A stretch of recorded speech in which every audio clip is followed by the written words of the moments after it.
السلام علیکم جی، میں ہوں ریمل علی۔ میں نے کل ایک میسج ٹرول کیا تھا اپنے سوشل میڈیا اکاؤنٹس پر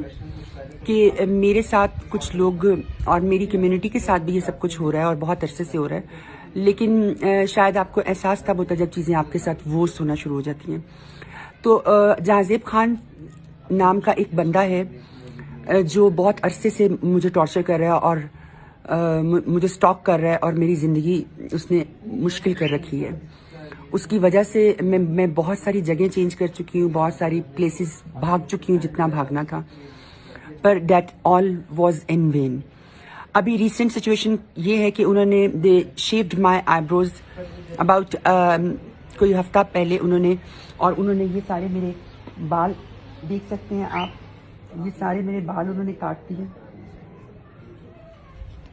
اور یہ میرے ہاتھوں پہ سگریٹ بجھائے گئے ہیں اور مجھے بہت سارا مینٹلی اور فزیکلی ٹارچر کیا گیا ہے۔ میں سب سے پہلے تو یہ کہنا چاہتی ہوں کہ سب سننے والے یہ جان لیں کہ میرا کسی قسم کا یہ مقصد نہیں ہے کہ میں کسی بھی انسان کو مینیپولیٹ کرنا چاہتی ہوں یا میں کسی بھی انسان کو فائنینشلی اس سے میں کوئی ایکسپلائٹ کرنا چاہتی ہوں۔ میں یہ سب کچھ سہنے کے باوجود بھی، یہ سب کچھ کرنے کے باوجود بھی میں نے ان کو یہ کہا کہ اب آپ لوگوں کی مینلی ایگو یا اب آپ لوگ جیت گئے ہیں، آپ لوگوں نے جو کرنا تھا کر لیا ہے، تو خدا کا واسطہ، اللہ کا واسطہ ہے، اب میری جان چھوڑ دیں۔ بٹ جب ان کو لگا کہ یہ سب کرنے کے باوجود بھی she is begging and she don't have any support, تو وہ اور شیر ہو گئے، تو وہ اور کہنے لگے کہ ابھی تو ہم نے تمہارے ساتھ کچھ نہیں کیا، ابھی دیکھو ہم کیا کیا کرتے ہیں، ادروائز جیسے جیسے ہم کہہ رہے ہیں اور جیسے جیسے ہم تمہیں کہیں ویسے ویسے ہمارے تھرو یوز ہوتے رہو، اور ہمارے ہاتھوں مطلب میں وہ لفظ یوز نہیں کرنا چاہتی ہوں۔ تو میرے برداشت کی حد اب ختم ہو چکی ہے۔ میں نے یہ ویڈیو اس لیے بنائی ہے کہ آپ لوگ سچ دیکھ سکیں۔ میں صرف ایک چیز چاہتی ہوں کہ مجھے جسٹس ملے اور میں آزادی سے جی سکوں۔ پچھلے ایک سال میں 400 سے 350 تک خواجہ سرا مرڈر کیے جا چکے ہیں، اور یہ وہ نمبرز اور فگرز ہیں جو اکارڈنگ ٹو میڈیا ایف آئی آرز درج ہوئی ہیں، اور کتنے ہی سارے وہ ہیں جن کی ایف آئی آرز درج نہیں ہوئی اور ایک بھی پرزنر کو سزا نہیں دی گئی، سب کو چھوڑ دیا گیا۔ آپ 450-300 مرڈررز کو آزاد چھوڑ رہے ہو کہ جاؤ، تم نے ان کو قتل کیا ہے، ہم تمہیں پھر بھی چھوڑ رہے ہیں، جاؤ اور قتل کرو اور شیر بن جاؤ، اور وہ اور شیر بن کے گھوم رہے ہیں اور سب کچھ کر رہے ہیں۔ جس آدمی کا میں ذکر کر رہی ہوں وہ آلریڈی 4 مرڈر کیس میں انوالو ہے اور اس پہ انویسٹیگیشن چل رہی ہے۔ میں یہ اس لیے کر رہی ہوں کہ اگر میری جان کو اور اگر میری ذات کو آج یا اس لمحے کے بعد کسی بھی قسم کا کوئی نقصان پہنچتا ہے تو اس کا ذمہ دار جہازیب خان ہوگا اٹک سے۔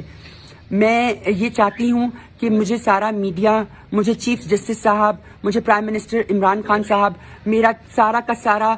ہیومن رائٹس کی جو ایسوسیشنز ہیں، جو ہماری ایکٹر ایسوسیشنز ہیں، کیونکہ میں آئی این ایکٹر، میں پڑھی لکھی ہونے کے باوجود، ایکٹریس ہونے کے باوجود، میں اتنے مطلب سٹیبل ہونے کے باوجود اگر میری جیسی بندی کو اس قدر ٹارچر اور اس قدر فزیکلی اور مینٹلی ٹارچر سے گزرنا پڑ رہا ہے اور ہمارا کوئی پرسانے حال نہیں ہے، ہمارے پیچھے کوئی کھڑا ہونے والا نہیں ہے، ہماری کوئی فریاد سننے والا نہیں ہے، تو پھر جو نیچے کے الٹریٹ اور جو بیچارے غریب لوگ جو خواجہ سرا ہے ان کی زندگی کتنی میزریبل ہوگی۔ میں صرف جسٹس چاہتی ہوں اور میں چاہتی ہوں کہ اس میسج کو آپ لوگ شیئر کریں، اس میسج کو آپ لوگ زیادہ سے زیادہ شیئر کریں تاکہ یہ زیادہ سے زیادہ ان لوگوں تک پہنچ سکے اور وہ لوگ ہماری آواز بن سکیں۔ اور میں چیف جسٹس صاحب سے، میں سی پی او صاحب سے، میں پرائم منسٹر عمران خان صاحب سے ریکویسٹ کرتی ہوں کہ خدا را اب ہمیں مارنا بند کر دو۔ 400-500 بندہ مر چکا ہے ایک سال کے اندر، کیا ہمیں جینے کا بھی حق نہیں ہے؟ Don't we deserve to live? We just want to live. Let us live. بس ہمیں جینے دو۔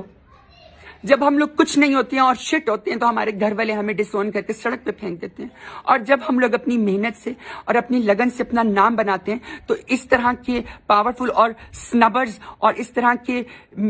مینٹلی اور فزیکلی ٹارچر دینے والے سائیکوپیتھ لوگ آپ کے پیچھے پڑ جاتے ہیں اور آپ کو اپنا پلے ٹوائے بنانا چاہتے ہیں۔ میں یہ سفر نہیں کرنا چاہتی ہوں. میں نے بہت سال برداشت کیا, چپ کیا. میں چاہتی تھی کہ کسی طرح سے یہ مسئلہ ریزالو ہو جائے. یہ سب کچھ ہونے کے باوجود آج 8 دن ہو گئے ہیں میں میڈیا پہ نہیں آئی. میں صرف یہ سوچ رہی تھی کہ اگر ان کی مینلی ایگو سیٹسفائیڈ ہوگی after doing all this with me تو وہ پیچھے ہٹ جائیں گے, لیکن وہ لوگ سٹل پیچھے نہیں ہٹے ہیں, اور وہ لوگ اور زیادہ سے زیادہ زور سے اور زیادہ سے زیادہ میرے ساتھ اور پریشر ڈال رہے ہیں, اور میں اب یہ چیز نہیں سہنا چاہتی ہوں. پلیز